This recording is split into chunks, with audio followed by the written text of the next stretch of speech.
do the clap. Yes, of course. Gotta do the clap.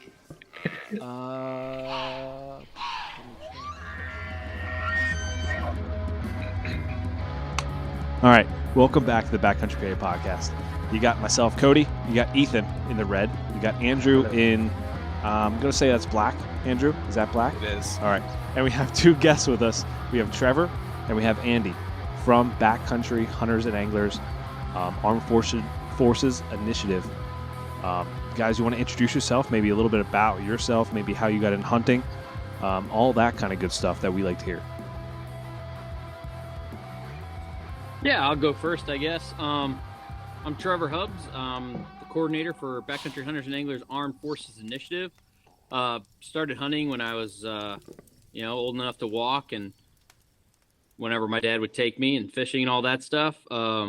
I do just about every kind of hunting there is, just through work. I think I've hunted all, but I'm missing 4 states.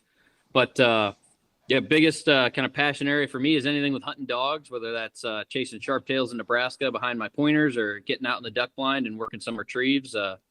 That's what I live for, man. Cool. Yeah, that's something that I really don't have any idea about, honestly, using dogs. Haven't used them. My dog is, I think, afraid of guns when I pull him out. Just in general, he just kind of like runs in the opposite direction. I don't know why. My dad shot like a pistol up a camp like once, and my dog like ran out of the cabin and like ran away like towards the gunshots. It was like so weird. But yeah, it's cool to have you on here. Looking forward to chatting with you. Andy, you want to introduce yourself a little bit? Yeah, I'm Andy Lehman. I'm Backcountry Hunters and Anglers State Liaison for the Armed Forces Initiative for Pennsylvania. I actually didn't get into hunting until a couple of years ago, and I got into it through Backcountry Hunters and Anglers mentor program. So I'm still kind of new to it, still getting a lot of new experiences, but I go after just about everything. I really like small game hunting. Probably my favorite things, so like squirrels, pheasants is probably my favorite right now. Just got into duck hunting this year, and that's going pretty good. So always down to try something new. Yeah. I mean, I know Ethan's a big small game guy. Like, I think if he could go small game hunting 24/7, 365, I think he would. Yep. He'll ixnay the rut any time of the day and just go squirrel hunting. That's what I did this year. I spent about 2 days hunting rut time for archery, and then spent the next 5 going for squirrels and grouse. And that was the only reason I actually came home with any meat, is because I went small game hunting. So I don't. Oh, yeah, same here. Oh man, and I know Andrew's big in that too. He loves small game, pheasant. Me, I'll save maybe small game for like the end of the year, like in the February timeframe. Huge in the whitetails. I guess you could say have an addiction and a passion for whitetails. I think passion would be a better way to say it. Addiction sounds bad, but I'll say passion. So let's talk about the Armed Forces Initiative. Like it's, a lot of people know about the Backcountry Hunters and Anglers. They know about that, but I personally didn't really know much about the Armed Forces Initiative. So let's talk about that, how it got started, and how it happened with the Backcountry Hunters and Anglers, because I think that's we'll go from there, and then we'll jump into everything else. Sure, easy enough. So one of our North American board members for Backcountry Hunters and Anglers, Jeff Jones, colonel in the reserves. He got back from he's either Iraq or Afghanistan. I think it was Iraq, but don't quote me on that. He got back, and he wrote this long kind of like testament to Congress on the effectiveness of being in the backcountry and what it means for what they call now veterans adjunct outdoor therapy, but at the time really didn't have a name. He just called it bluegill therapy, just taking a 3-weight fly rod around and just for months, just hanging out on a kayak and catching bluegills. Like, didn't really matter the size, just being outdoors and how much it helped them. And it's really not something different from the same feeling that you guys get hunting whitetails or small game. It's just that niceness that you get in the pit of your stomach from being outside. Just that good feeling. It's the same feeling everybody gets, but I think there's just a larger percentage of folks in the military community that could kind of benefit from that. And anyway, So he got back in 2017 or 2018, and as a board member for Backcountry Hunters and Anglers, like, hey, we should really look into this as a veterans program, which worked out because when we were founded in 2004, two of the original founding members were veterans. So we've always had kind of a long history of this. So we looked at Backcountry Hunters and Anglers. We looked at, all right, what percentage of our members would fit into this military demographic, right? So who active duty, veteran, reserve, National Guard, Gold Star family. And at that time, it was about 12.5% of our membership fit into that description, which is unique because depending on which study you look at, it's between 3 and 4% of the general U.S. population would fit into that. So without really trying, without putting any effort in, we were already more than doubling the national percentage for this specific military community. Okay. Right. So we looked into it a little more, kind of figure, well, why do they like the backcountry? Why do they like hunting and angling? What are we doing right? What are we doing wrong? And that research kind of culminated in 2019 when they decided to make the Armed Forces Initiative, which is the same as BHA. We have the same mission, same organization. We just are specifically focused at that military demographic. Okay. So we did our first event in 2020 for 18 participants in eastern Montana going mule deer hunting for does because they were over the counter at the time. Just trying to testing the waters. And I was a volunteer then. So just doing like logistics and seeing what this would look like. What do we do? What do we not do? And who do we invite? How do we pick participants? And it was great. We ended up, everybody got a deer and turned out to be a great experience. Black Rifle Coffee wrote a really nice article on it and gave us some legs. Ended up getting some more funding. And this year we have a couple events left. We should finish 2023 at around 2,300 participants in 46 different states. Wow.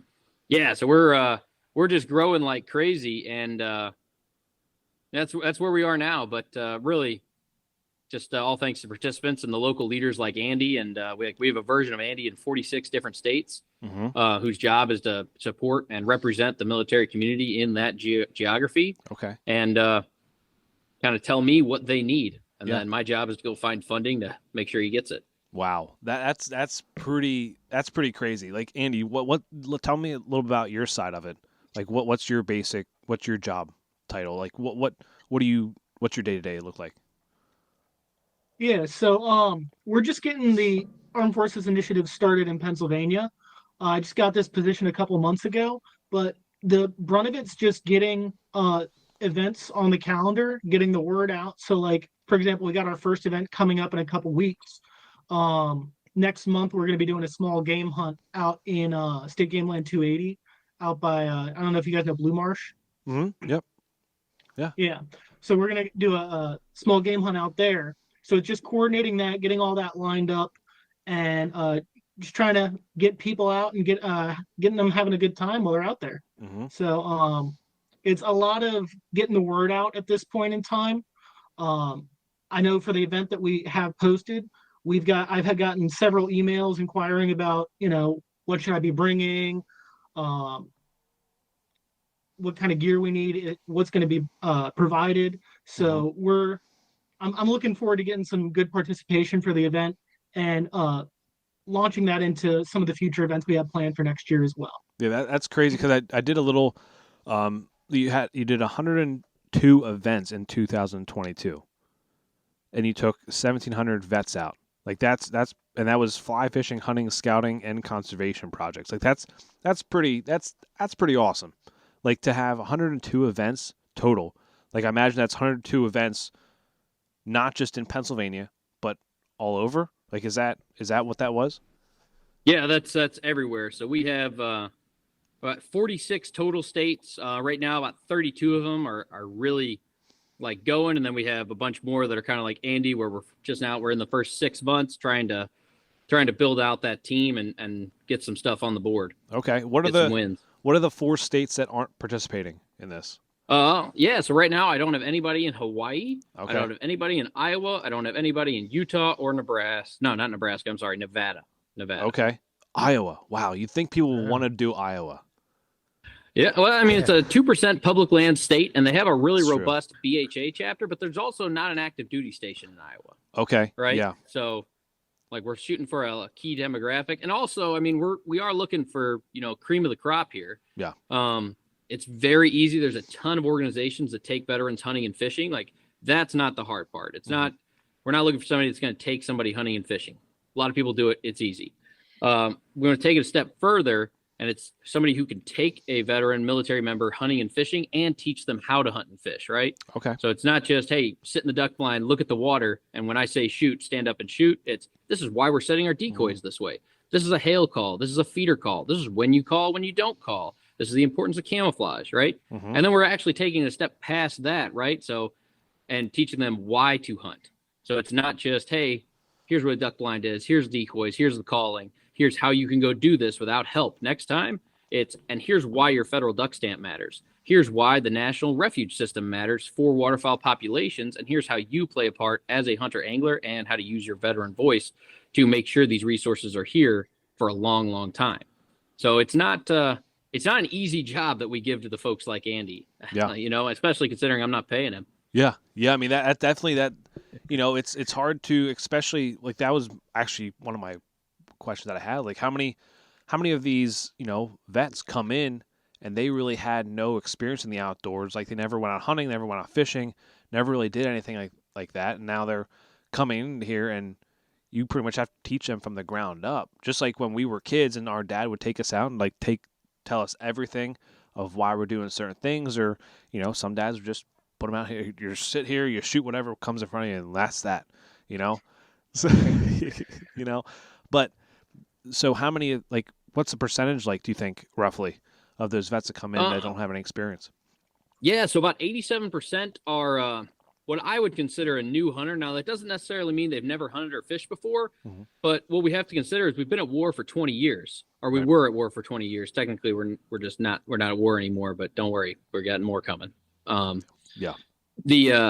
So you have a year of training, a year of deployment, a year of rest, year of training, year of deployment, year of rest. Then you move. Then you do it all over again.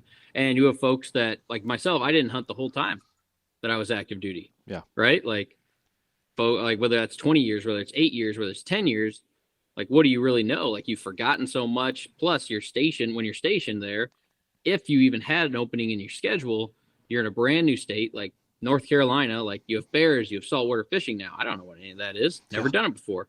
So, and my boss yells at me every single day. So even if I could get up the courage to ask this guy, or this sergeant, hey, do you know how to deer hunt or quail hunt, or what can I do around here? That guy got there 6 months before I did. Yeah. He has no idea either. Right. So it's not necessarily that they're new hunters. It's that they haven't hunted really as an adult. Right. Maybe they hunted before they joined at 18, but they've never been a self-sufficient hunter and angler out there. Like, where do I hunt? What do I need? How do I buy it? Yeah. That kind of stuff. That definitely makes sense. You spend a lot of time in the military. Like I never was in the military. The three of us were in the military, but it takes a lot of, time to, be at the level you have got to be to go to war and to be able to do that kind of stuff and protect the country. It makes sense that they kind of, before 18, you may go out hunting here and there, but then when you really get into it and understand everything, you can comprehend everything, you're doing something else. You're protecting the country. It's you need to choose one or the other kind of, you don't have the option to do both. Oh, absolutely. And what's crazy is it's a lot of the same skill set, man. Let me give you a certain set of intelligence, right? Hey, what are you going after? What does it look like? Whitetail deer. Okay. Where do whitetail deer live? What do they like to do with their day? Right. Give them a certain set of intelligence, give them a weapon system where they understand what the maximum effective range is, and go out and find where that animal is. Right. So a lot of our participants have this kind of this raw skill set where it makes sense really quick once they understand the why and they understand what they're doing. Wow, okay, I've done this before. It's the same thing. Yeah, I mean, that's what I was trying to when I was writing all these notes. I was like, man, you can easily transition from the military to hunting, but I don't think you can easily transition, obviously, from hunting to military. It's be completely backwards to be able to do that. But coming from the military to hunting, you have the grasp of I think the most important thing with hunting is weapon safety. And that's Mhm. a very important thing, especially come rifle season. Bows with crossbows now, with also I think the semi-automatics I think people can use for hunting now. It's there's a lot of precautions you got to take. And I mean, Ethan has had experiences where people don't necessarily are the safest with guns. Yeah, don't you hunt know, with them anymore. yeah, I think all of us have had experience with people who are not safe with guns. But then you have that where I would feel like completely and utterly safe around someone who was in the military coming into hunting and holding a high-powered weapon. Like, it's like they know what it can do and how to use that stuff. Like, it's an easy transition. Well, not easy, but I'm sure the transition's a little easier that way. I mean, it's all familiar skill sets, Right. right? Like, Yep. it isn't the first time they've done this stuff. We're just Mhm. doing it in a little bit of a different way. Yeah. Like, honestly, as far as like weapon handling, like the biggest like thing that I kind of run into is a lot of guys want to carry at the low ready because that's what they did in the military. But Mhm. if we're hunting pheasants, I want that barrel up in the air because it's faster to get on the gun on the bird coming down. Yeah. And if you're coming from up or from down to go up on a bird, you're crossing in front of the dog possibly and some other stuff. So it's little changes like that, but it's nothing like foreign. Yeah. Yep. Yeah. I mean, that's huge. Like, what? So primarily when they come over, when they transition to hunting or fishing, is a hunting transit like a little more of an easy transition than compared to like fishing. Fishing's more like a relaxing type thing. And you like go out. Like, although I get stressed when I fish because I can't catch anything, so I don't find the relaxation in that. Maybe if it was fly fishing where I could constantly do things, but I mean, is it that an easier transition kind of because you like what you talked about? I would say the skill set is different for Mhm. sure, but then you still have like if we're doing like when we took 5 folks into the Bob Marshall Wilderness of Montana last year, like you still have that comfortability of living outside, living under I don't want to say like extreme conditions. It was July, so I mean it was like hot maybe, but just that comfortability. Yeah, I'm gonna sleep in a tent today. I'm gonna sleep on the ground, and my body is going to hurt because I walked 63 miles in the last 5 days or whatever. Right? Like Mhm. they're comfortable with that. They're comfortable with a moderate amount of hardship. Yeah. I mean, that makes sense. Yeah, it makes complete sense. So what do you find the vets enjoy most? Because I know you do, like in the events, you had fly fishing, hunting, scouting, and conservation projects. What do you find they enjoy the most out of everything?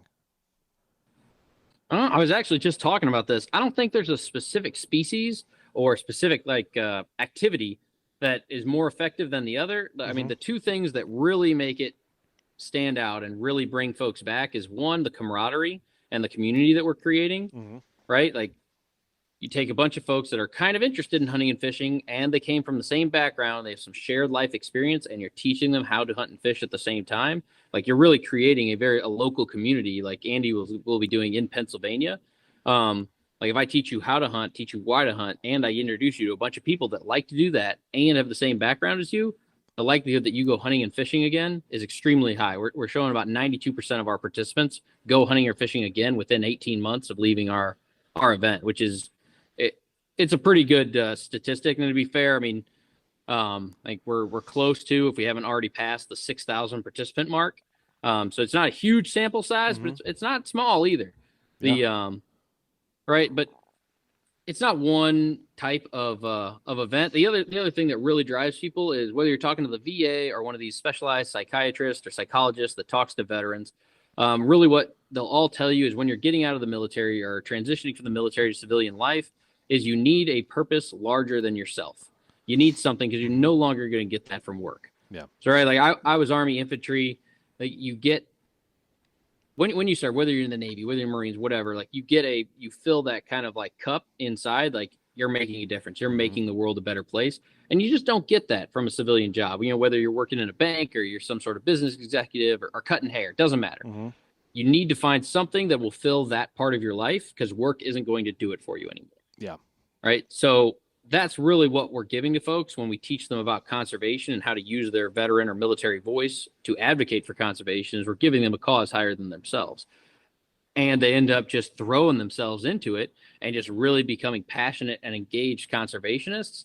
And that's really the part that we see that matters, right? Like it's not so much that they killed a 200-inch whitetail or a massive moose in Alaska. It's wow, I have a cause that I am passionate about and a group of people that are just as passionate that I'm gonna form a community around. If that makes sense. Yeah, no. And I'm talking a lot, Andy. Feel free to weigh in whenever. No, I'm liking what you're saying. It's something that, like, as a group, that camaraderie really does feed into what we do. Like, I've met a lot of people through BHA that are veterans. Just getting the program kicked off, I've gone hunting with a couple of them already, just on like a more individual basis. But it's the kind of thing where, like, we don't necessarily, that might have been the first time we met, but we already know that, like, this is going great, and we're gonna look forward to those upcoming events where we're gonna be able to meet more people. I already got people interested in trying to give me a hand with some more events in the future, especially with Pennsylvania being such a big state. I'm in Philadelphia, so it's real hard for me to try and engage with some of the people on the opposite side of the state in Pittsburgh. But I got some people already that are interested in trying to help me get some events going out there as well. Yeah, no, that's the camaraderie thing, and I feel like those events are great. The being outside, all that kind of stuff, fly fishing, hunting, scouting, conservation. But in my mind, from my experience, I have a buddy who is in the Navy, and he spent a bunch of time in a submarine underwater.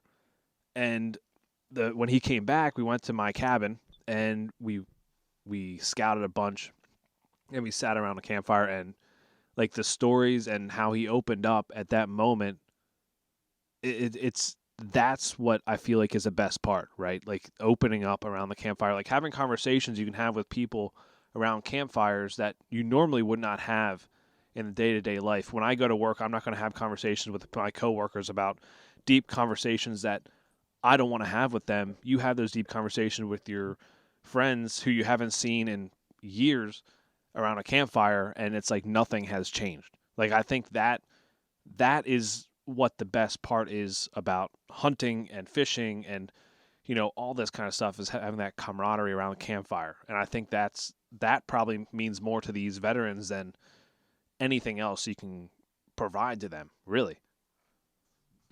Absolutely. I mean, there's I'm not going to be able to remember who I'm quoting here, but one of the best quotes I've heard since kind of doing this full time as a staff member is, if you ask veterans to come get help for themselves, you'll get one person that shows up. Mm-hmm. But if you ask veterans to come help other veterans, you'll get 100 people that show up. Mm-hmm. And what happens is they end up helping themselves by helping other people. So you involve them immediately in this community where you're all the same goal of really recreating outdoors and participating in the natural cycle of life and death there. You immediately form bonds that are super close. And whether you're there as a mentor, whether you're there as a cook or the photographer or whatever, or as a participant, you end up getting just a tremendous amount of, I don't know what the right word is, but you get a lot out of these events. Like, you fill your soul cup. Yeah. If that kind of makes sense. You feel like your value kind of just went up in the world. Like that kind of, I feel like that would be the best way to describe, like, your value just like increased like tenfold, just because, like, man, like, I feel close to these guys, all that kind of stuff. Like, I feel, I guess it would more whole would be a good word to say. Like, you feel like they're like whatever. I feel like we always have that. Like, for me, hunting is like a way to escape my day-to-day life. Like, it's just, that's why I like this podcast too. Like, it's just, I can talk to hunters and fishermen all the time. And even though not into fishing, it's still like we have the same kind of mentality of, like, we love the outdoors, we love the camaraderie, we love being outside. Now, there's select few people that we've talked to, yes, that they're just all about the inches, and that's okay. But I mean, those people I won't be sharing a campfire with. But it's just like, that's the best part of this passion that we all have is that right there. Yeah, couldn't agree more. Just wipe a tear. Let me wipe my tears there. It's okay. I know. We got couldn't be more well said. We got really deep there, Ethan. I could see you tearing up, buddy. Your face was as red as your shirt. As well as red as my shirt. No. Now, dealing with veterans, and if you have combat veterans, I know PTSD is always a hot topic when it comes to that. If they still want to get involved, I mean, if they get into hunting, they're around guns. Have you guys experienced anything along those lines? Or how could you handle something like that? That someone that still wants to get away from everything, but then, they still have those moments.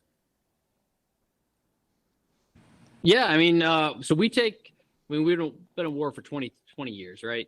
Around 80-something%, I don't know the percentage off the top of my head, of our participants end up being disabled. And with increasing amounts of body armor, increased armored vehicles, like a lot of those disabilities happen above the neck, right? And it's definitely different. I wish I could tell you I have like a system, but in reality, we've been pretty fortunate, knock on wood. We don't really have a lot of problems, but we do have a pretty serious vetting system for going to these events. We run a little bit of a background check on everybody. So like events, we're going to be limited for all of these hunting events. We very rarely have a hunting or fishing event that's just open to as many people as we can take, just because we're limited on resources. So some events we could take 30, we could take 50. Most of our events we take between about 10 and 15, right? So for those events, we'll get about 50 applicants. So they sign up to be an applicant. They fill out a little, this is why I want to go. This is my history. This is what I'm about. And then I or Andy or whoever's reviewing those applications goes through. And if you get a wonky feeling about somebody, that's enough for me. Like my priority is going to be Andy and the rest of our volunteers, our mentors' safety.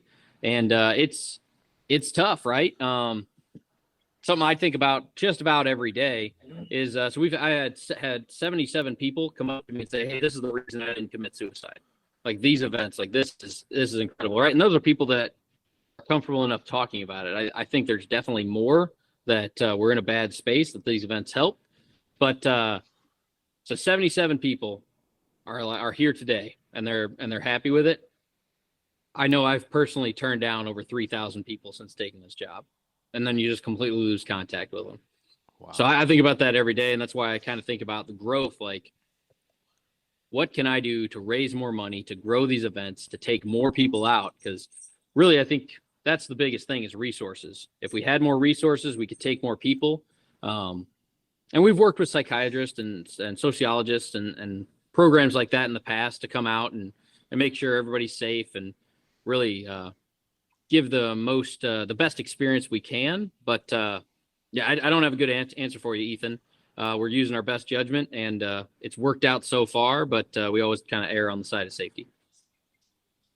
Yeah, I mean, I can only imagine that, for those 77 people that have actually, told you.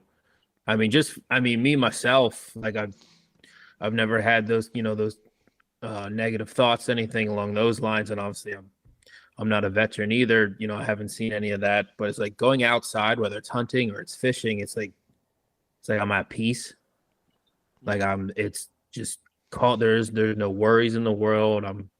You're literally in God's creation. You're as close to God as you can get when you're outside, enjoying nature, everything that he made. So I can only imagine, for just even those 77 people, how much that meant to them to have this program. And it's just about every event that I go to, we end up with a couple of those folks that you could tell it's really impacting.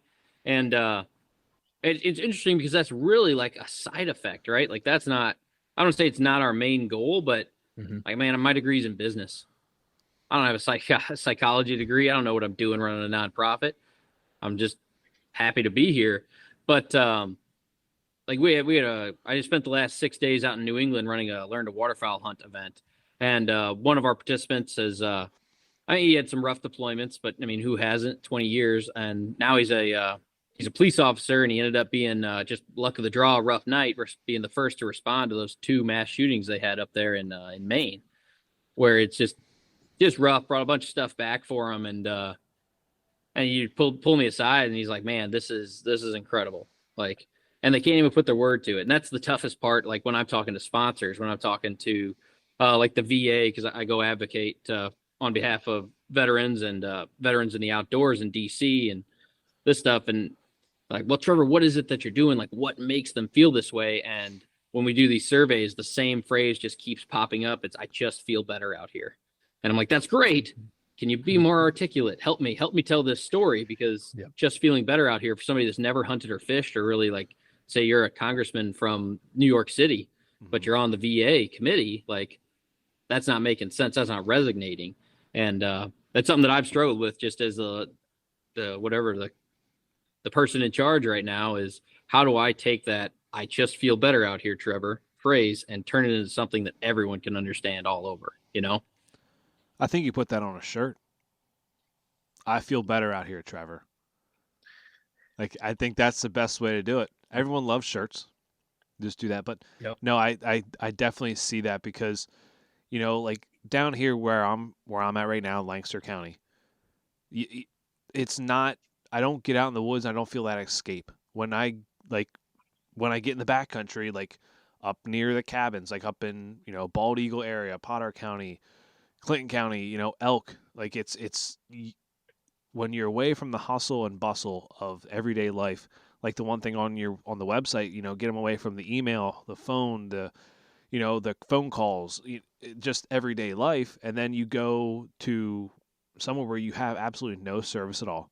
Well, most places now you have service everywhere you go with your phone. You have at least one bar. But, you know, you get away from everything, and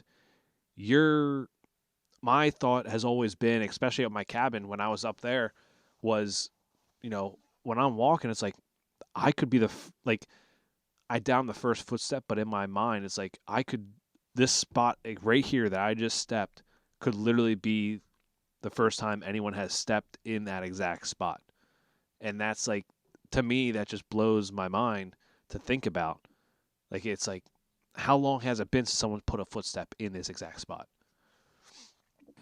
Absolutely. We did an event earlier in August. We took some folks hunting for caribou, because we got a huge military presence in Alaska of folks that get stationed up there. And that's kind of one of the biggest tragedies ever, is you spend 4 years of your life being paid to live in Alaska, and you don't take advantage of that $15 or $20 moose and caribou tag. Like, oh my gosh. So just trying to get some folks up there to enjoy one of the best, most wildest parts of the country. Mm-hmm. And we're up there 267 miles north of the Arctic Circle, just on this tundra. And you're just like, it's hard to think about, it's hard to imagine someone else stepping there. And it's I'm sure they have, because there's people all over the place. But, you know, when you're standing there on this little ridge, you're like, wow, it's pretty nuts. Mm-hmm. It's, but, you know, I tell you what, we get the same feeling from folks. We just did that event in New England. And the coolest part about that event is you're like 30 miles from Boston. Yeah. You're out on the Atlantic Ocean, you know, public waters, and you're taking these boats out, and we're taking folks out, and they're at 4 a.m. It's dark out, and they're like, man, what is that? That's that weird glow over there. Like, oh, those are the lights of Boston. But it feels so wild. Yeah. Right at the time, because you're out in this salt marsh, and you got these reeds everywhere, and stripers will run there in the summer, and you've got black ducks, and Canada's coming. That we're in Nova Scotia yesterday, or New Brunswick, or whatever that Canadian province is above Massachusetts. But just is wild, man. And you could find that wilderness, you know, lowercase w wilderness or backcountry, just about anywhere. The way I like to define it is backcountry to me is anywhere I can't hear a car. Yep. 100%. I completely agree with that, because every game lands I can hunt on, I hear cars where I'm at down here. I think I would have to drive maybe like an hour north, something like that, to get away from all that. Or I can actually go, I think it's called Game Lands down in Maryland. I'm not sure what it's called. State Forest down in Maryland, but I think it would be like an hour and a half, and I could get there, and it looks like there's absolutely nothing around it. So, like, that's another option. But yeah, I completely agree with you. Getting away from like the noise of the city, cars, you know, phones ringing, you know, people yelling, kids in the backyard playing. Like, that's obviously, I like hearing kids in the backyard playing because I have a daughter. So if, like, eventually I want to hear her playing in the backyard, but, you know, I don't want to hear it when I'm out hunting, put it that way, unless I'm suburban hunting.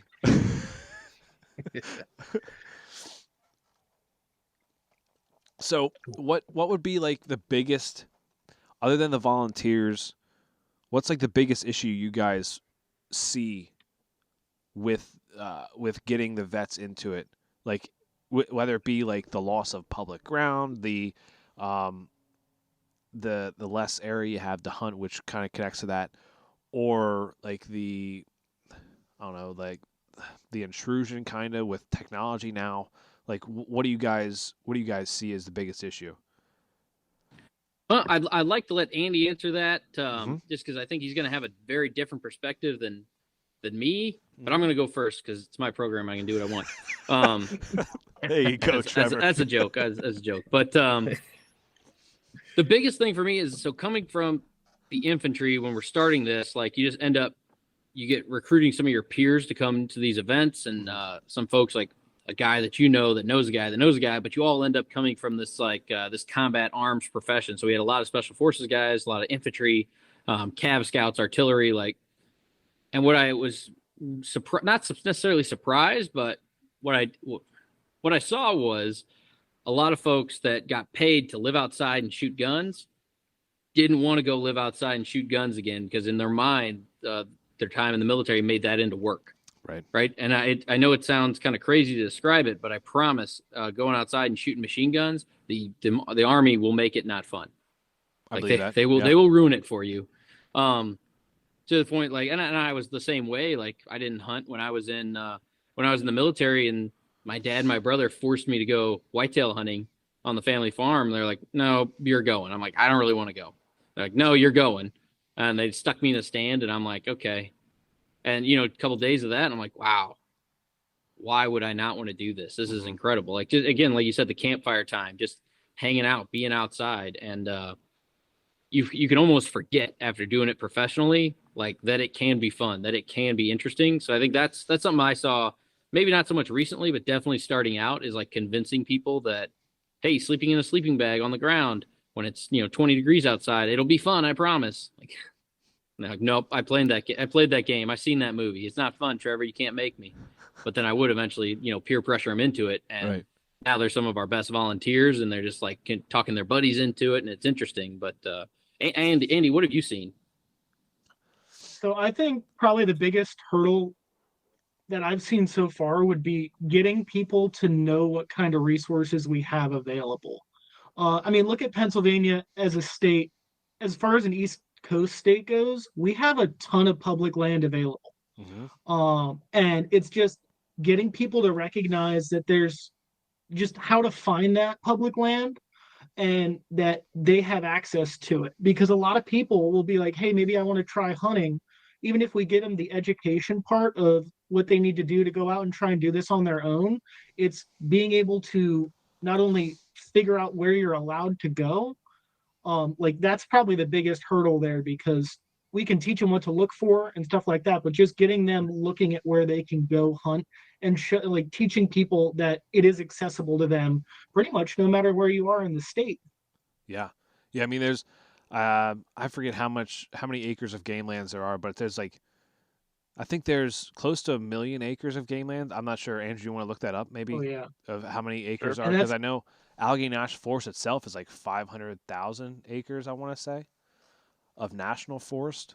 And then there's we got a lot of state forest too. Yeah, just around Ethan, Andrew, and myself, like Bald Eagle stretches the whole way from up in Clearfield County to down where I'm at in Snyder Union County. I mean, that's a lot. And then around Ethan's cabin, there's like 60,000 acres of just state forest there. Like, there has to be at least 1 million acres.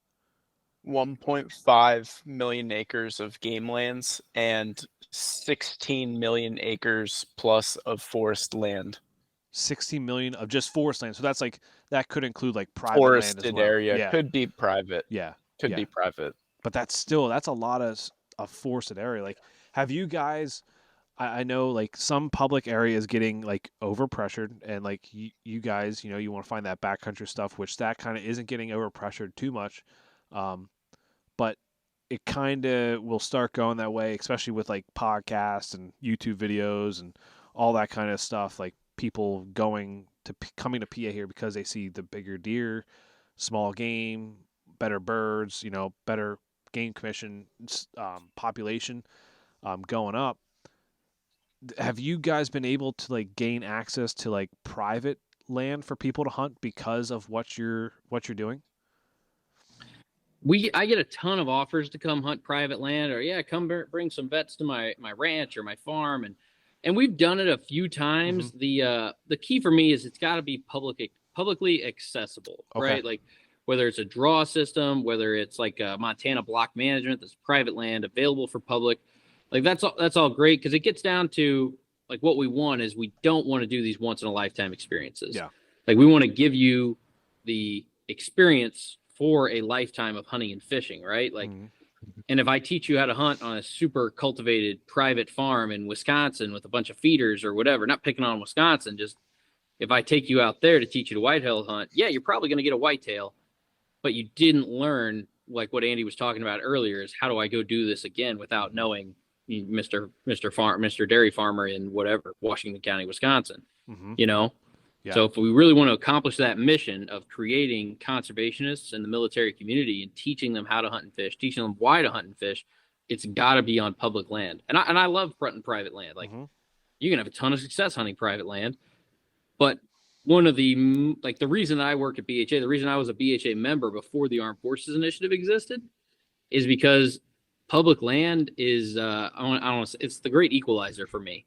It's a place where if I'm willing to work harder and walk farther than anybody else, I can find success as somebody who doesn't own 80 acres of whitetail paradise or doesn't, have a bunch of feeders and redneck blinds and fancy scent control stuff. Like, and I do still believe that. Like, it may not be every day, it may not be every season, but every piece of public land, you have the opportunity for success if you can just figure out how to work harder than somebody else. Yeah.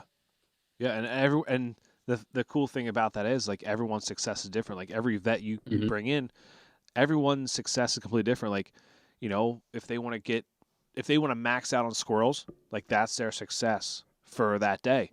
If they want to shoot a squirrel or shoot, one pheasant, or that's all you can shoot is one pheasant, I believe. You get two. Oh, two. Okay, well that shows how much I pheasant hunt. Two a day. Okay, well there you go. If you want to go out a whole week and shoot two pheasants every single day, and that's their success. If they don't do that, then it's like, okay, I failed this time, but I'm going to be better next time. Like, you set standards for yourself, and I'm sure each vet does that, where it's like, okay, I didn't get it done this time, but I learned from this experience that next time I can be even better because of this experience. Like, I think that goes for everything, that whether it's fly fishing, scouting, conservation, planting trees. Like, I want to plant this many trees in this day or whatever. Like, do you guys do that too? Do you guys like take people out and like do like land improvement, all that kind of stuff, or not? Yeah, absolutely. So when we started, it was like, if you look at the mission statement, paraphrasing, is like our job within the Armed Forces Initiative of BHA is to build conservationists, right? So if we look at what is a conservationist, like entry level, step one is this person going to buy a hunting or fishing license again? Yeah. Are they paying into the conservation system, right? So that's kind of the goal of where you start. Now, if you look at Fort Liberty, Fort Bragg, used to be Fort Bragg in North Carolina, that was where our first kind of chapter was, or installation club. They've done so many of these learn to hunt kind of dual skills camp events that we host that now they're into, wow, okay, but they have a whole community of Fort Bragg, Fort Liberty. I'm going to keep messing that up. Sorry. Fort Liberty conservationist BHA members that now they're like, all right, well, how do I get involved with policy? How do I get involved in habitat stewardship, access projects, to where naturally as these clubs or these groups, these communities advance along their conservation journey, they get more into those kinds of projects. To the point, last year we did an access project on some landlocked piece of it's a river, but it's in North Carolina. The rules are weird where the river was private, like the water is public, but the access is private. Anyway, got to put an access project in, open a bunch up for like muskrat trapping, duck hunting. You could use it to get to places in deer hunt.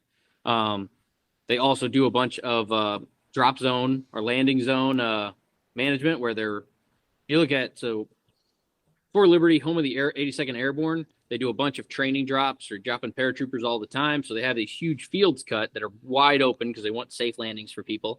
But over the years, without maintenance, those pine trees, those trees, that brush kind of closes in. So if you're the first guy out of the plane or the last guy, it may not be the safest jump for you anymore. So what our Fort Liberty team has done is they've partnered with the Department of Defense, where they're like, hey, can I come in and clear these trees and this brush and replant it with native native grasslands, native seeds, Mm-hmm. which is great because it makes it safer for the paratroopers, less injuries for the DoD Department of Defense to pay for, Mm-hmm. and you're creating a lot more quail habitat, more turkey habitat, more whitetail habitat that folks can go on and hunt, right? Okay, Like, yeah. so I guess that's a long way to answer. Yes, we do conservation. Yes, we do land improvement, access, all that stuff. But it's a natural progression. I'm not going to take somebody out, Right. and I'm not going to, I'm not going to work them into the ground walking 63 miles in a week to clear a bunch of trail in the Bob Marshall Wilderness at 8,000 feet of elevation. I'm going to start out, hey, have you seen a fly rod?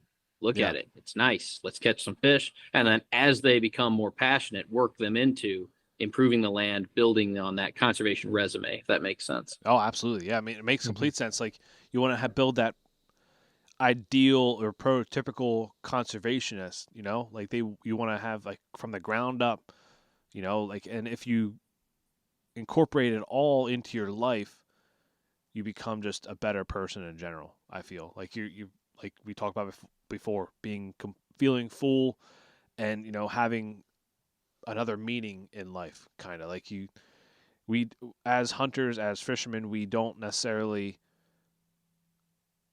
enjoy harvesting the animals, like we enjoy it, but we also hate seeing them suffer. We hate seeing them go through this. Like, if it was up to us, like, I think most of us would like to just sit out there and watch these animals a lot of times and just watch them in their everyday life. Like, I mean, when I went down to North Carolina to hunt, like, it was very different for me because it was over bait, and I actually got to see animals, like, act normal on one property because it was a management property where, like, you couldn't shoot anything that was smaller than a 7-point. So it was like I got to watch these deer just interact with other doe and other buck with, like, them not even knowing I was there. So it was like it was very interesting to watch them, and pretty cool to watch them just be deer, like watching doe come out and, like, at this bait pile and just, like, playing. Like, it was like, that's not what you picture in Pennsylvania. Like, when you're out hunting, like, you don't get to see doe just playing, because when you see a doe, you're probably going to shoot it and then just move on next day. Like, so that's definitely, like, building up and watching the progression of these vets come in and, like, build them up from the ground up. Like, that's pretty cool. I really enjoy that. Andrew, Ethan? I got a question. So mine's kind of like a two-parter.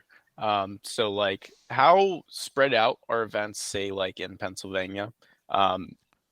More so from the aspect of a person that wants to volunteer, Like, do you guys vet out volunteers for a specific event across the state and then have them all go to that one place for an event? Or is it more like you guys have a ongoing list of people that are good for this type of event and then invite from there? Because I got free time here and there. This is something that I'm pretty interested in. I've taken people who've been in the service and introduced them to hunting before. I found it really rewarding. It's something that my cousin's in the Navy right now.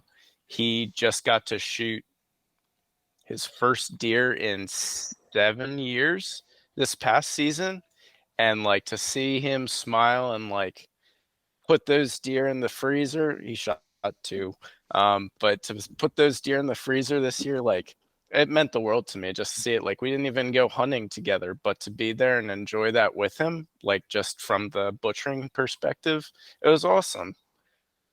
So, like, more curious for people listening, like, if they wanted to volunteer, how accessible is it for them? Yeah, and I'll let Andy speak to Yes. this in a little bit here, but I mean, that's the end goal, is that you're never more than about 90-minute drive from an event.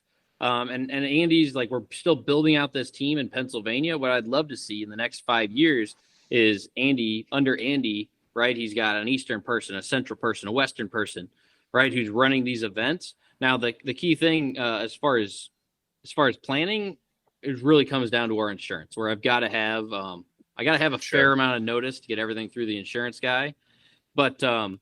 But really, I mean, what makes this successful is Backcountry Hunters and Anglers' kind of robust system of volunteers and members, right? Like, I'm not going to be able to find a veteran or an active duty member who can come teach somebody to call turkeys or call ducks or show them how to hunt whitetails, right? So having that membership in backcountry hunters and anglers that is willing to come volunteer, or folks like Andrew, they're willing to come volunteer and like, yeah, I'll teach. I would love to teach, right? Like that's what makes these events successful.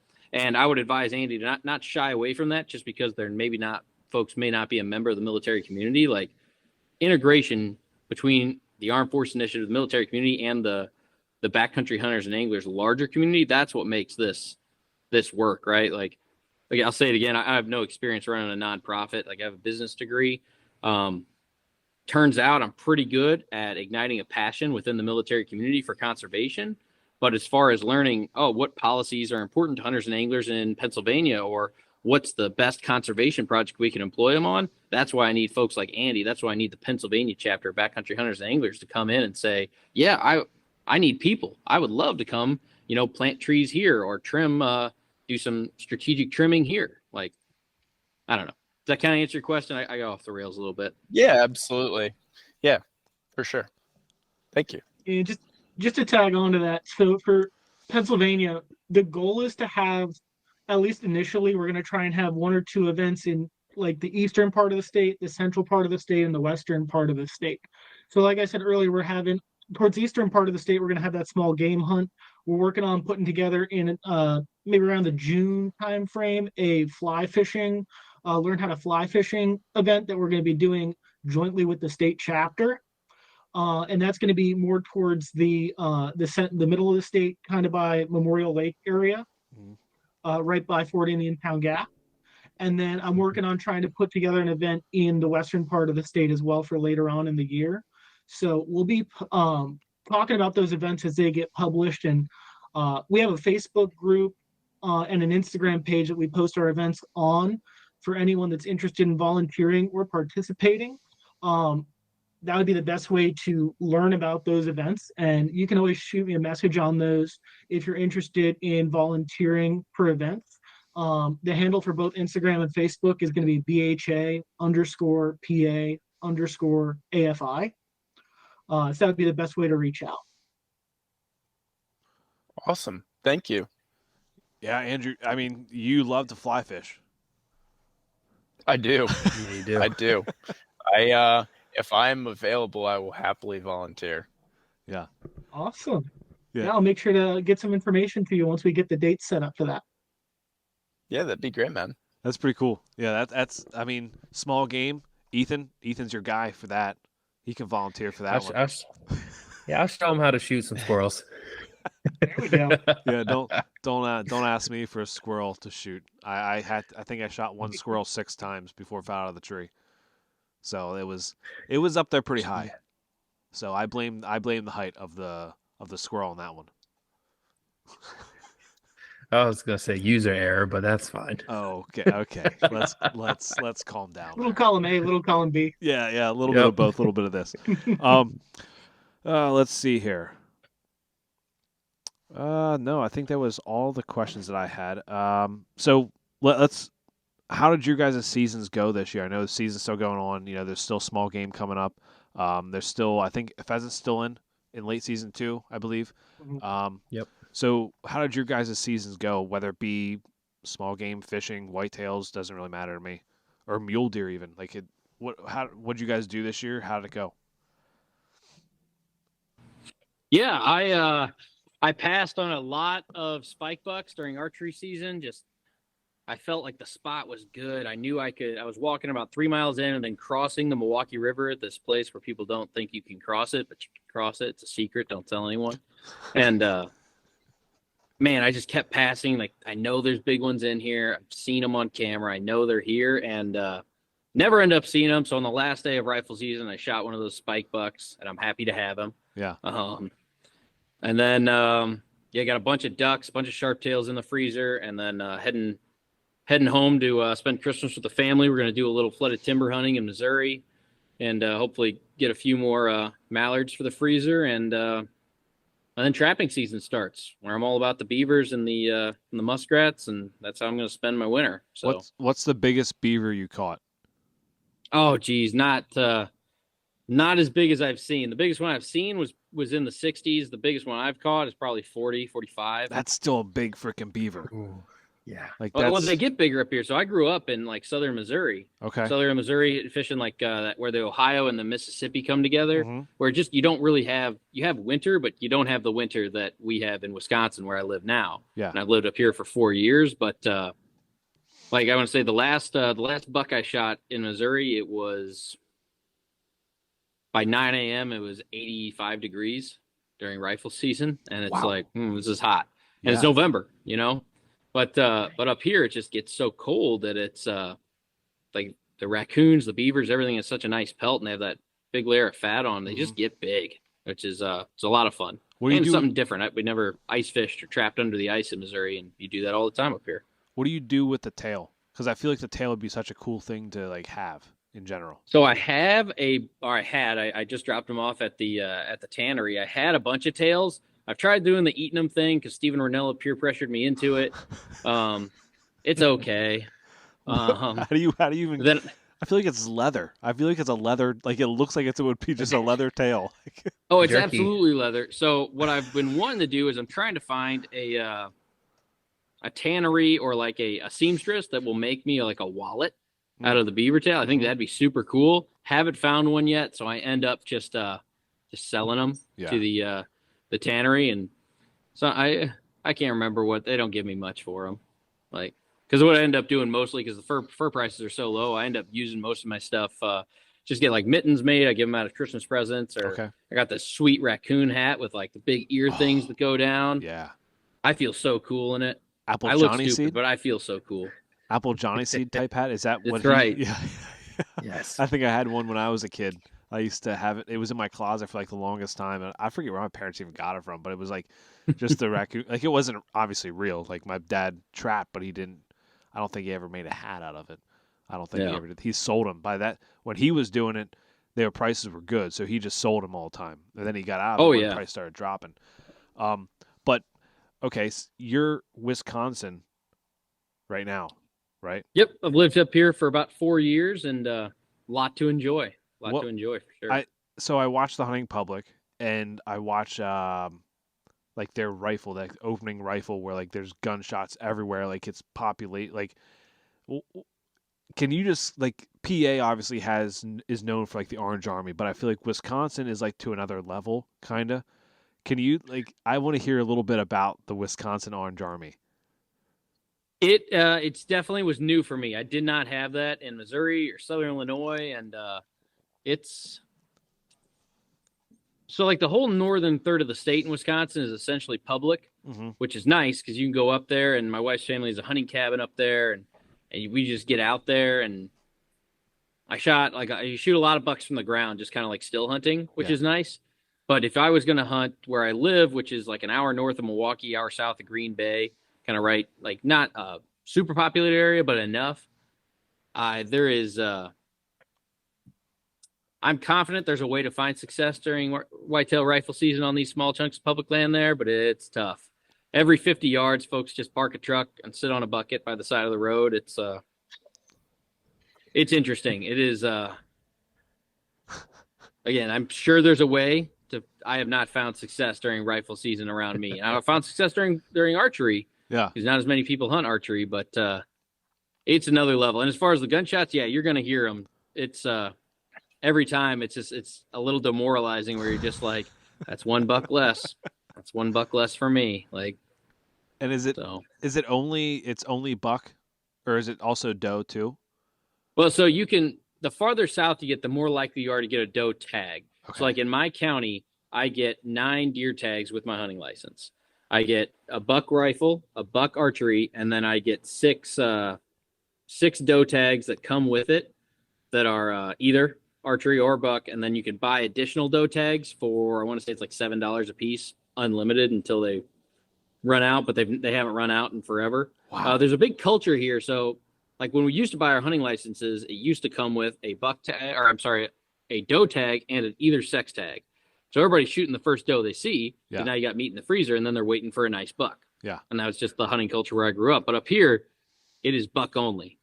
Like folks will not shoot a doe, and it's honestly just aside from backcountry hunters and anglers, I sit on the Wisconsin Conservation Congress, specifically on the whitetail deer committee, and it's a major problem to where the biologists are like, we need to control this deer herd. We're losing more deer to like starvation over the winter than hunters or any kind of predator. It's pretty intense.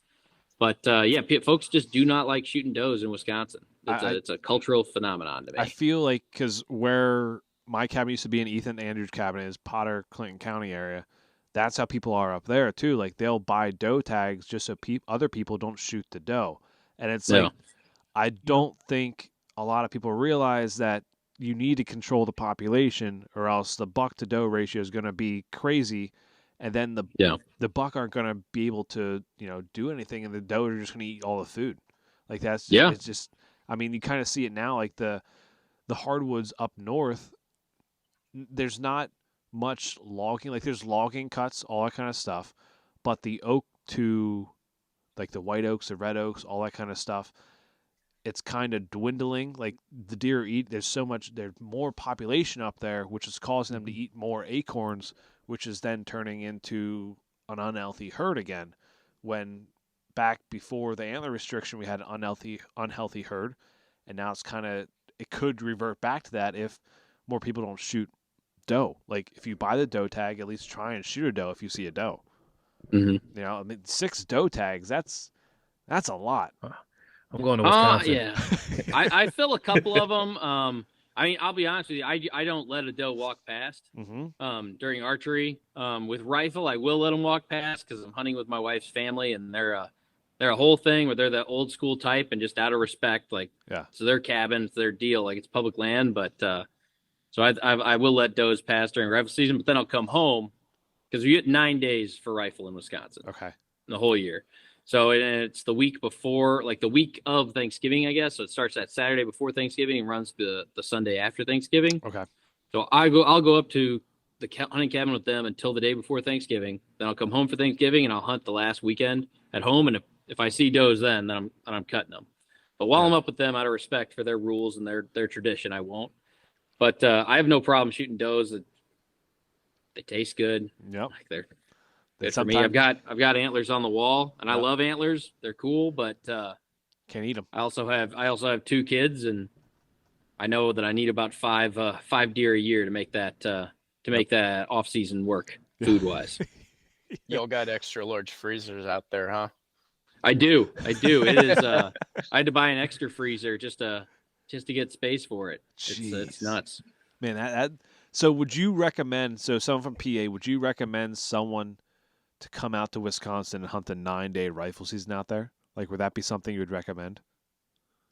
I don't know what the hunting in PA is necessarily like. I think hunting the north woods of Wisconsin, like up, you got Lake Superior, Lake Michigan. You've just got all this land. Yeah. I would definitely recommend if you're going to do it, go up north and you go down. If you want to shoot a giant buck, buy a rifle tag, go down south, like either get a lease or talk to a farmer. You're going to see some really big animals, and it's going to be cool.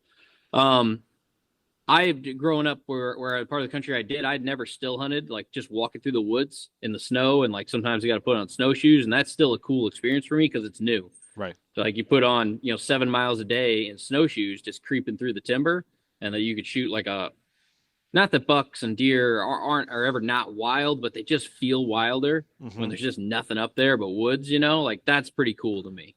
Yeah. So I don't want to tell anyone not to go, although everybody in Wisconsin, if there's any listening, are going to be mad at me telling people to come up here. But I think it's a super cool experience. And I would definitely try it if you haven't before.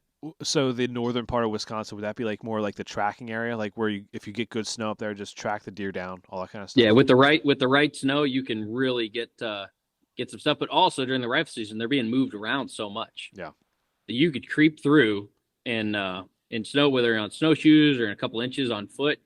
Like you're gonna see deer just walking through the snow. Sorry, that's one of my setters here. He's getting all worked up, but I didn't even hear him. Oh, okay, good. Yeah, no, that's pretty cool. I feel like Wisconsin is something somewhere on the bucket list, like just to experience that opening day of rifle season, just from the videos I've seen, like just like shots nonstop. You know, I think. Oh they'd be- yeah, I for think the it'd be pretty first cool. 4 hours, you'll Yeah. have a shot a minute minimum. It's pretty cool, a little demoralizing, Yeah. but I just like convinced myself mentally that everybody's missing but me. Everybody's terrible but Right. me, and they're Yep. just moving the deer around. That's Yep. all that's happening. And then just don't go on Facebook or Instagram the whole 9 days. It's going to depress you. The 400 shots I just heard, every single one just missed. They're every all single misses. one. Nobody every knows single what one. they're It was the doing. same gun. Yep. Yeah, that's exactly. That's what I tell myself all the time. I was like, oh, I came from the same direction. That was the same guy. He shot at Yeah, least he 10 doesn't. times They don't know. at that deer. Like, well, that's like bear season here in PA. Like, you hear, if there's drives going on, you'll hear at least like 20 guys shoot at one bear, and that bear will completely be missed. Like, that bear They're will not gone. be hit. Oh yeah. Wild. That's cool. Yeah. I only saw where my cabin's at. I had an encounter with a bear, well, a group of bears during arch season, but that's it. And then I didn't go back there for a rifle for some dumb reason because I know they were in that area and I knew where their den was. So like I don't know why I didn't go back there.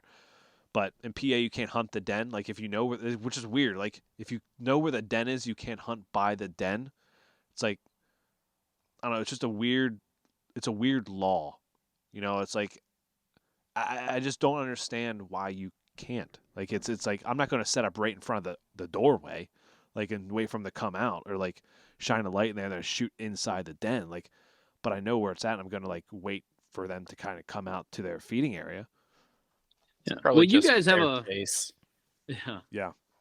Well, you guys have a little bit of topography over there in Pennsylvania where Yeah. like you get some mountain bucks, you get some mountain bears. Like Wisconsin is very little topography. Like it's if the sea levels are going to rise, like Wisconsin's going to be underwater. It's flat. But other than like the driftless area, which everybody knows about for trout fishing and stuff. But so one of the cool parts is when the bears den, a lot of times they're just going to clear out a bunch of leaves and like some roots, and they're just going to lay on the ground while the snow comes up over them, and they're like in a little igloo. So like you're walking around late November, and you'll see like what looks like a mound, and there's steam coming off of it. There's a bear in that mound. Yeah, they'll den up in a ditch next to a cornfield. It's wild. I actually just saw a video of that. Like some guy was he was cutting his corn and he was like standing in a hole that a bear dug in his corn. Yeah.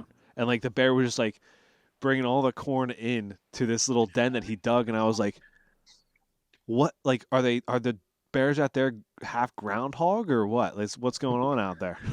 There's no like you can't run into like a cave or anything because the water level is so high. Yeah. Like so they got to find a place to den, and it's pretty cool because Wisconsin DNR started doing something where if you mark like on X or wherever, like mark the location of a den, when they'll come tag those bears and you get to come with them like at a later date. So it's kind of like everybody's looking for those bear dens, and it's like let's go tag just because that's a cool experience. I think to go tag those cubs and stuff. That'd be a cool thing to add, like Wisconsin could do to make a little bit more money for their public land, DCNR, all that kind of stuff. Like, because they have the sturgeon where you have to get drawn for a tag, right? Like the sturgeon are out there, which is something that's definitely on my bucket list to do. Yeah. It'd be cool to add like a bear den season where like you have to go out, like your main goal is to find the dens of bears, and then your reward is going out and like tagging these bear like that. It's super cool. I've never done it. We actually we raffled off an opportunity to do that in Pennsylvania last year. Backcountry Hunters and Anglers did, and it did pretty well. But I think we're going to have that as an auction item again at our major fundraiser coming up next April. But one of the wardens or DNR, I don't know what you all call them out there in Pennsylvania, but one of the wildlife officers was like, we're tagging bears. Raffle off the opportunity to come with us, and it's pretty cool. I'm gonna try and win that. Should. I can't bid on it as staff, so you have to win it and then bring me. Yeah, that's yep. Well, as long as you like, I think you have a more priority for sturgeon out there. So if you have a better chance of getting a sturgeon tag, we can trade off then. Yeah, and do that. How many points are you buying points in Wisconsin for the sturgeon? No, actually, I didn't even start doing that, but I think I should probably start, huh? So at 10 points, you'll draw. Oh, at 10 points, you'll draw. I have 4. Okay. And I'm just every year just get another one, get Yeah. another one. But you can go with no points on so like what you're drawing for is the upriver sturgeon tag, Mm-hmm. where there's like a much larger population of sturgeon or density, I guess. And that's like it's a much higher rate. I want to say it's in the 90% chance of success, but you can go in over the counter, but your success rate drops to about 5%. Yeah. Man, Where you end up just kind of staring at a hole in the ice for days, and it's people get really into it. Yeah, they do. Not saying I'm not into it. I'm definitely gonna try and wait for those 10 points and get the higher success chance. So yeah, I mean it would be cool to sit in that shack there and just like drink beer and just look at a hole, I guess, and like maybe watch the maybe watch community football. around ice fishing up north. Never seen it before, and it's pretty cool. Like you don't get, or at least I haven't seen folks get real defensive about spots. Yeah. Like you'll be fishing and jigging up perch, and somebody will be like, "Oh, you should try this over here and do this," and oh, I'm not catching anything. Oh, come try this one, and here's some jerky, and we're grilling brats, and it's a very communal thing. Even people you've never met before. It's really cool. That's the Midwest kind of attitude right there. Yeah. That's I listen to the Belly Up podcast and I listen to You Betcha, and it's pure Midwest. That's Midwest right there. It is. The only exception to that Midwest nice is a Wisconsin University football game. I went there. I'm trying to remember who they were playing. It was like Michigan State or somebody, like not even a major rivalry. Mm-hmm. And one of the Michigan players got hurt, and the crowd started chanting, "Shoot him like a horse." What? I was like, "What are you guys? You're supposed to be the nice people. What is happening here?"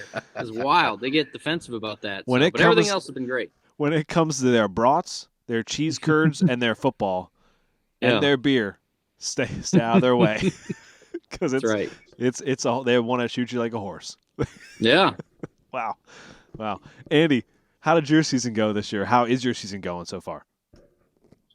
Oh yeah, we had some success. I got like I said, I started duck hunting this year, so was able to get a couple ducks, hit a limit of wood ducks, which was pretty cool.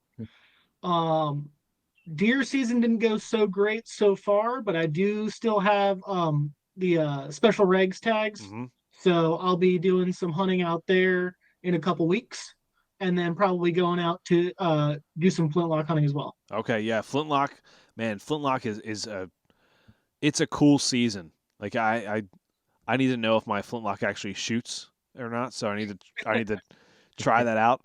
This year I did unload it before putting it in the gun safe, so that's a good sign. There we go. Before I left the game lands, I was like, well, I probably should shoot this at a stump. So I shot at a stump, and then I was like, because I have a little loading sign that I put in the gun, like when it's loaded, so I know for next year. Like I'm like, okay, well it's loaded, so I probably should not, see if it sparks right now. But yeah, so I need to make sure that fires. I cleaned it out. This past week I cleaned it out. Man, that thing was dirty. Like I don't think I cleaned it out for like a while. Like it's almost like one of those like, if it's not broke, don't try and fix it. Like if it's not broke, don't fix it. And if it's dirty, if it shoots and everything comes out clean, like don't even touch it. Don't even try and clean that thing, because it's not going to fire the next time you clean it. It's like a well-seasoned cast iron pan. Yeah, that thing was dirty, dude. Like I had like a white Q-tip type thing that I put down inside of it, and it came out like brown, like dirt brown. And I was like, I could have swore I cleaned this out last year after I shot it.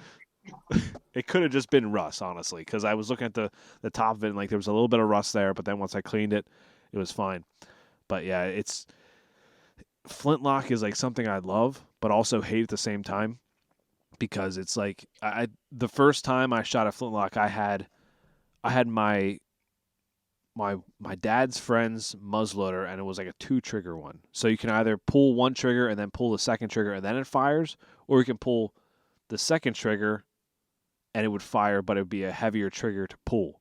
So it's like you had a set trigger, then a firing trigger, and it was just like, man, and it was so long too. Like it was a really old, like almost like musket looking thing. And I had this, I think it was a 6-point come in front of me, and like it just, I had it there. I hit the one trigger, and it didn't go off at first, and the deer just like stood there and just chewed his cud and kept looking at me. And then I was like, oh, dang it. So I tried to put more powder in there, and I shot, and like there was that split, like there was a 2-second delay, not a second delay, but there was like literally, I counted maybe 2 seconds between when it actually sparked and when it actually fired. And the deer was gone and the smoke was there. I was like, did I hit him? And I clearly did not hit him because there was no blood. I don't even think I was like, with them, it's like, you got to hold it there the whole time. Like 5 seconds after it goes off, you got to hold it there. And I was just, yeah, that was terrible experience. But for some reason, I still love it. I don't know why. I really don't. Yeah, I haven't gotten behind one yet. I got someone taking me out to give it a shot, so I'm looking forward to seeing how that's going to go. Yeah, it's I'm debating because I wear contacts, and with that spark right in front of my eye, it's like I'm always like, my fear is like that the flint will like chip off and like shoot back into my eye or something like that. I'm like, what if I should take safety goggles out with me this year, like, and just use them, like, because I don't want to lose an eye.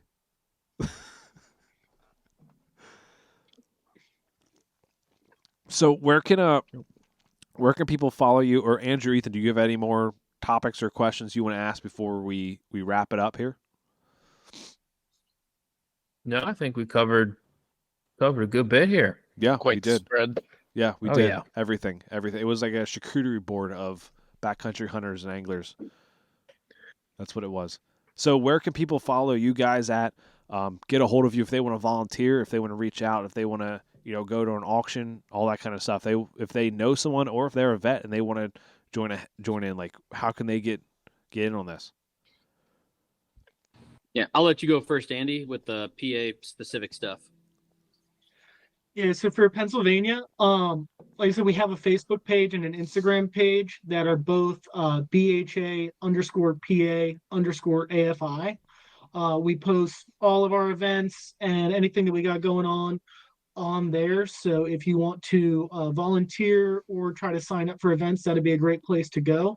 You can also reach out to me at I have an email address, paafi@backcountryhunters.org, which you can reach out to me with any questions about events coming up in your area, or how you can get involved or anything of that nature. Cool. Yeah, and then if you're not in PA, or if you want anywhere else, or if you just don't want to listen to Andy or talk to Andy because he smells funny or something, just email Armed Forces Initiative, all spelled out, at backcountryhunters.org. Follow us at BHA_AFI on Instagram. Just go to backcountryhuntersandanglers.org, and there's an events page, and there's events all over the country, and you can't go wrong with any of our events. They're all pretty great, whether for the Armed Forces Initiative or not. But all the Armed Forces Initiative events will say something like, what does yours say? Here, Andy, let me find it on the page. AFI PA small game hunt. I'm not very good at the marketing, so like some folks will have like a gobblers and gunnels event where it's turkey and fishing or something. I'm not good at that. So they're just AFI, then what the event is. So that's how you'll tell. If it doesn't sound like it has a fancy name, it's one of my events. So makes sense. Yeah. Oh, and then you can follow at Trevor Hubbs on Instagram because I post some cool stuff. No, not really. I have like 700 followers. But anyway. Hey, they always say, the saying is, if you're in a room and those 700 people come into that room, there's a lot of people in that room, right? They got to think about it that way. If you only have 10 followers, that's 10 more people in that room. Just that's right. Think about it that way. I don't think I want 5,000 people in this room. That wouldn't fit. Yeah, no, would not fit. Well, I want to thank you guys for coming on here, talking about backcountry hunter and anglers, the Armed Forces Initiative. Really appreciate you guys coming on here and talking about it. It was fun talking and learning about it, honestly. Like, I really enjoyed it. Oh, thank you so much for having us. Yeah, anything we could do to spread the word is great.